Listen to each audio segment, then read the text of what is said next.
The bombs fell 100 years ago. The world did not end. It changed.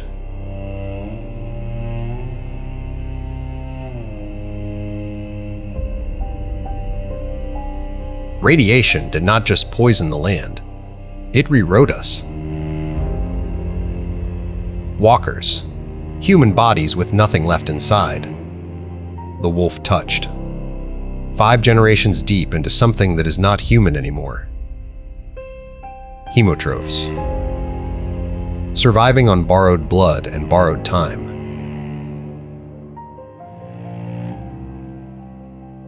These are not monsters from legend.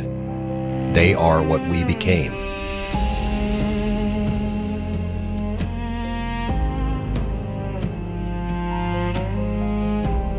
Four strangers. A hunter with nothing left to protect. A fighter searching for someone she lost 15 years ago. A scholar carrying the last words of a dead world. A 15-year-old girl tracking signals no one else can hear.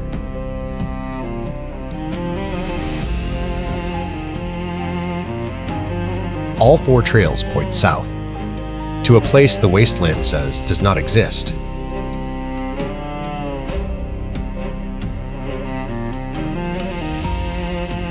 The journey will cost them. Not everyone who survives.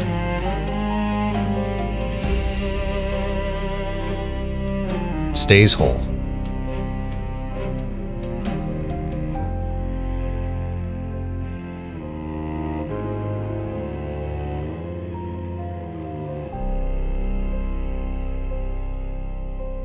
Chapter 1. The cold had a sound. Not the wind, though that was there too, a constant moan across the ridge that never quite stopped. No, this was something else. The silence beneath the wind. The absence of everything that should have been. Traffic and voices and the hum of electricity through wires.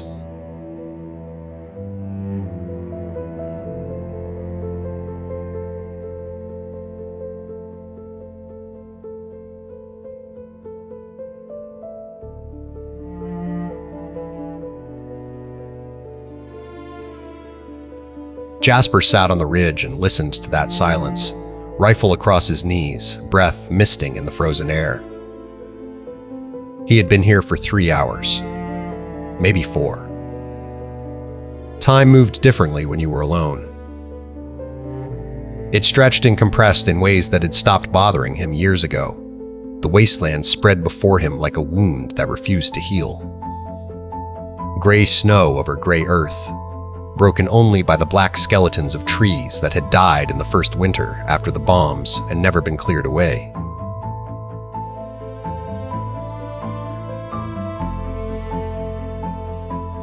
The old highway was down there somewhere, buried under drifts, a ribbon of cracked asphalt that had once connected cities full of people who thought they would live forever. He remembered being told about those cities.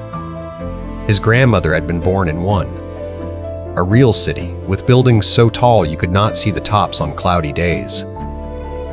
She had been 7 when the world ended, old enough to remember, young enough to survive. She had told him stories while he was growing up, her voice going soft and distant, describing a world that sounded like a fever dream. Grocery stores, hospitals, schools where children sat in rows and learned things that had no practical application to survival. Jasper had never quite believed her. The world she described was too strange, too soft. A world where people did not carry weapons everywhere they went. Where food came wrapped in plastic instead of hunted or grown or stolen. Where the biggest danger was something called traffic. She died when he was 16. He buried her himself in ground that took 3 days to dig through because the permafrost went down 6 feet. He did not visit. There was no point. She was not there anymore. She was not anywhere. That was the thing about the dead. They stopped being.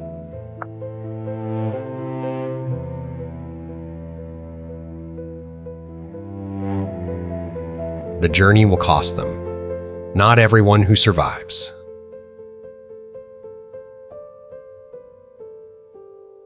Stays whole. Remnants. Survive. By Dave Swinson.